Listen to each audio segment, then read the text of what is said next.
바울은 이제 에베소에 회당에서 하나님 나라를 전하기 시작했죠. 에베소에서 바울은 가장 먼저 이제 요한의 세례만 알고 아직 성령님에 대해서 들어보지도 못했던 제자들을 만나게 되었습니다. 그래서 바울은 그런 그들을 위해서 예수 그리스도를 전하고 그리고 예수님의 이름으로 그들에게 세례를 베풀었던 것이 바로 오늘 본문의 앞부분에서 있었던 일이죠. 바울이 그들에게 안수를 하자 놀라운 일이 일어나기 시작했는데요. 6절 말씀을 보면 그 즉시 바울이 안수한 즉시 성령이 그들에게 임하심으로 그들이 방언도 하고 예언도 하게 된 것에 대해서 말씀을 우리에게 보여주었습니다.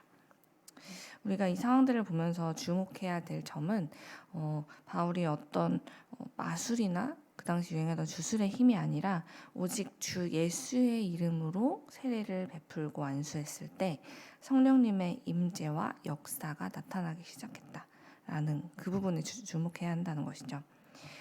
이 모든 것은 바울의 능력이 조금이라도 들어간 것이 아니라 전적으로 하나님의 능력, 하나님의 일하심으로 일어난 일이었고, 그래서 11절 말씀, 오늘 우리가 읽었던 11절 말씀을 보면 아주 명확하게 이렇게 기록이 되어 있어요.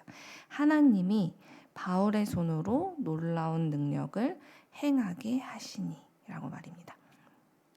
하나님께서 친히 바울의 손을 통해서 특별한 기적을 일으키셨는데요. 바울이 자기 스스로 직접 무언가를 하지 않아도 그의 몸에 닿았던 손수건이나 앞치마만 가져다가 환자들에게 대기만 해도 그 환자들이 어떤 병을 앓고 있든 깨끗이 나음을 입었고 또 귀신 들린 사람들에게는 악한 영들이 떠나가는 정말 마술보다 더 마술 같은 기적 같은 일이 일어났던 것이죠. 이는 여러 종교와 마술에 아주 관심이 많았던 에베소 사람들에게 반향을 일으키기 아주 충분한 사건이었습니다.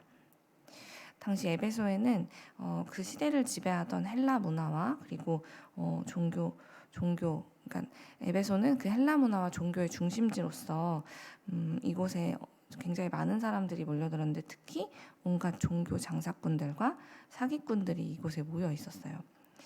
이제 그 중에는 어떤 사람도 있었냐면 오늘 말씀을 보면 유대인 순회 마술사들, 즉 유대인인데 이렇게 악기를 쫓는 구마 테마 역들을 하는 그런 사람들까지도 지금 이제 이런 종교적 관심, 마술적 관심이 많은 에베소에 흘러 들어와 있었는데요. 14절을 보면 유대 사람 대제사장 스게와의 7 아들도 그들이 원래 있어야 될 예루살렘 성전이 아니라 이곳 에베소에 와서 이방인들의 종교와 마술에 빠져 있었던 것을 우리에게 보여주고 있죠. 이런 일에 지극히 관심이 많았던 사람들은요, 그동안 자신들이 보았던 어떠한 종교나 마술에서도 보지 못했던 그런 기적들이 눈앞에서 일어나자 너무나도 놀라고 또 그에 대한 욕심이 생겼던 것 같아요. 자신들도 어떻게든 바울과 같은 그런 일을 행해서 사람들의 관심과 그로 인한 이익을 얻고 싶었던 것 같습니다. 그래서 그들은 묻지도 따지지도 않고 그저 바울이 하는 말을 그대로 흉내내서 따라하기 시작했죠. 그들은 바울이 주 예수의 이름의 능력으로 온갖 기사를 행했던 것이 생각나서 무작정 악한 귀신 들린 사람을 향해서 이렇게 외칩니다. 내가 바울이 전하는 예수를 의지하여 너희에게 명하노라 라고 말이죠. 이미 바울이 행한 기적들로 인해서 대중들 사이에는 이제 그 들뜬 분위기, 사람들이 들뜬 마음으로 이제 지내다가 그 마술사들이 또다시 뭔가를 하려는 움직임을 보고 사람들은 아마도 또 새로운 기적이 일어나려나 하는 그런 들뜬 마음으로, 기대되는 마음으로 이들을 흥미롭게 바라봤을 겁니다. 그런데 상상치도 못한 일이 벌어지게 되죠. 마술사들의 이 외침을 들은 악한 귀신이 15절에서 이렇게 이야기를 하는 거예요. 제가 현대인의 성경을 읽어드릴게요.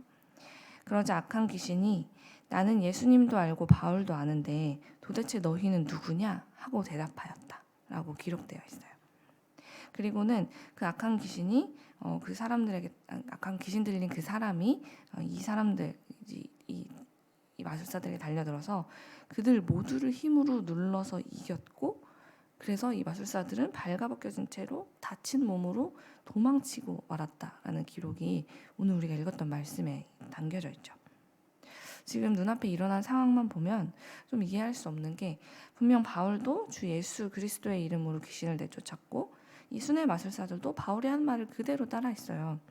그래서 그 말을 토시 하나도 빠뜨리지 않고 주 예수 그리스도의 이름을 불렀는데도 불구하고 왜 결과가 이토록 달랐는가? 그 이유는 바로 이 마술사들이 예수님을 믿지 않았기 때문입니다. 그들은 그동안 이곳저곳을 또 떠돌아다니면서 마술과 눈속임으로 돈을 벌어왔고 지금도 그 일을 위해서라면 예수님이 누구신지 그분을 더 알고 그분을 믿으려 하기보다는 그로 인해 얻게 될 결과가 무엇인지에만 집중하고 있었어요. 그래서 그들은 자기가 원하는 결과를 얻기 위해서라면 이미 앞서서도 조상 대대로 믿어왔던 그 하나님도 저버렸고, 지금처럼 예수의 이름을 믿지는 않아도 그저 나에게 이익이 생긴다면 그 이름까지도 가져다가 아무렇지 않게 수단으로 이용하고자 했던 사람들이었기 때문이죠. 그래서 그들은 예수를 정말 나의 주인으로 고백하지 않았음에도 또 믿지도 않았음에도 불구하고 그 이름만 가져다가 축사를 해서 그 행동만 해서 그 행위를 통해 예수의 이름을 이용하여 자기가 원하는 걸 얻고자 했던 것이죠. 그렇게 그들이 이런 일을 행하자 오죽하면 귀신이 모든 사람들 앞에서 이 사람들이 얼마나 보잘것없는 일을 하고 있는지를 드러내기 시작했던 거예요. 원래는 귀신들은 어떤 모습으로 성경에 등장했습니까? 예수님의 이름을 듣기만 하면 벌벌 떨면서 도망치거나 예수님 앞에서는 막 우리를 살려달라고 절절 매는 것이 귀신의 본성인데, 귀신들이 이 유대인 수뇌마술사들에게는 도무지 이렇게 두려워한다거나 자기를 불쌍히 여겨달라는 이런 태도가 전혀 없어요. 그들은 오히려 도대체 너는 뭐냐? 이런 태도로 나는 너보다 예수님이 누구신지도 잘 알고 있고 그분이 어떤 분인지도 너무 잘 알고 있고 나는 바울도 알고 있는데 도대체 너는 뭐냐? 라는 태도로 대놓고 이들을 무시하는 상황이 일어나게 된 거죠. 저는 이 장면을 보면서 참 여러 생각도 들었고 깊은 깨달음을 하나 얻게 되었는데요. 예수님을 믿는 믿음이 없이 이런 형식적인 신앙생활만 한다는 것이 결국은 이런 결과를 불러오는구나. 형식만 남은 신앙생활을 한다는 것은 이처럼 원래는 예수님의 이름으로 정말 이 근처에도 올 수 없고 얼씬도 할 수 없었던 귀신마저도 그를 쫓아내기는커녕 귀신에게 비웃음을 당할 만큼 참 무력하고 무의미한 삶을 살게 되는구나라는 것을 이 상황을 통해서 아주 명확히 보게 되었습니다.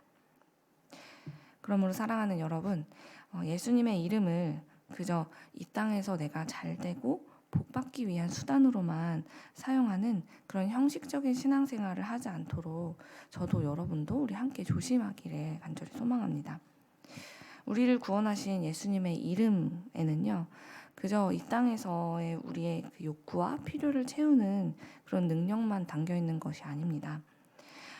그분의 이름 안에는요, 우리가 결코 해낼 수 없는 우리 모두를 영원한 생명으로 인도하는 그 능력이 그 이름 안에 있다는 것을 우리는 믿어야 합니다.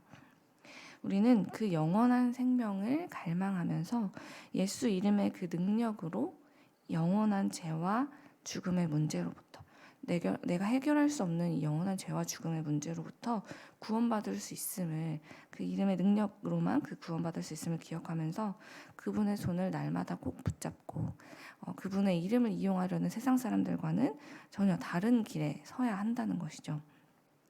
우리가 이렇게 예수 이름의 능력, 정말 우리를 구원하시는 그 가치와 귀한 능력을 믿는 믿음을 가지고 예수님을 의지하기 시작하면 어떤 일이 일어날까요? 희망이 보이지 않던 그런 어두운 삶을 살던 이들에게는 정말 그 모든 어둠을 깨트리는 밝은 빛이 되시는 주님을 만나게 될 것이고요. 그 주님을 따라서 영원한 생명을 얻을 수 있는 길, 우리가 죽은 이후에만이 아니라 지금 이곳에서도 도무지 살아도 산 것 같지 않은 그런 힘든 시간을 지나더라도 반드시 우리에게 그 생명을 발견하는 그런 기적이 우리에게 일어나게 될 것입니다. 또한 다시 일어설 힘을 예수님께서 당신의 이름을 부를 때 우리의 삶에 부어주신다는 것이죠. 우리를 지금 이 순간 우리를 정말 너무나도 꽉 붙잡고 자꾸만 어둠과 우울과 죄로 죽음의 문제로 우리를 이끌고 가는 문제가 있다면 지금 그것이 무엇이든지 간에 담대히 이렇게 선포하는 우리가 되었으면 좋겠습니다. 주 예수 그리스도의 이름으로 명하노니 내 안에 있는 모든 어둠과 우울과 나를 괴롭게 하고 두렵게 하는 일들은 떠나갈지어다 라고 우리가 예수 그리스도의 이름으로 선포하기 시작할 때 하나님께서는 우리를 어렵게 하고 짓누르고 있는 것이 무엇이든지 간에 우리를 그것에서부터 해방시켜 주시고 이전의 삶의 문제로부터 우리를 이제 다른 구원의 길로 인도하셔서 새로운 삶을 시작하게 하실 것을 저는 믿습니다. 오늘 우리가 읽었던 17절 말씀을 보면 그 놀라운 일이 이제는 그 주변에서 이 일을 바라보고 있던 사람들에게까지 퍼져나는 걸 볼 수 있는데요. 17절 말씀을 보면 그 모든 사건을 이 모두 우리가 읽었던 사건을 지켜보던 유대 사람 그리고 그리스 사람들까지도 그들이 어떤 일을 겪게 되냐면 이 일을 보고 처음에 두려움을 느꼈다가 결국은 주 예수의 이름을 높이더라 라는 말씀이 오늘 17절에 기록되어 있습니다. 사랑하는 여러분, 우리가 예수님을 나의 주로 지금 믿고 살아가고 있다면 분명 우리가 모인 이곳에서도 여러분이 살고 계신 여러분의 삶의 현장에서도 이렇게 사도들이 행했던 놀라운 기적과 능력들이 나타나게 될 것입니다. 왜냐하면 그것이 바로 예수 이름의 능력이기 때문이죠. 우리가 그분의 이름을 붙잡고 그분의 능력을 붙잡는다면 이 일은 이 당시 대단한 사도 바울이 있는 곳에서만 일어나는 것이 아니라 그분을 믿고 따르는 우리의 삶에서도 반드시 일어나게 될 것입니다. 그리고 이 일을 같이 우리 주변에서 바라보게 되는 예수님을 믿는 사람들, 믿지 않는 사람들 모두가 하나님이 정말 살아계시는구나. 그분의 이름을 우리가 높여야 되는구나 라는 것을 스스로 우리를 보면서 깨닫고 그분을 찬양하지 않을 수 없게 될 겁니다. 그러니 우리 오늘 이 믿음을 가지고 오늘부터 우리에게 주어진 하루하루를 이 예수 이름의 능력을 의지하며 살아가게 되기를 간절히 소망합니다.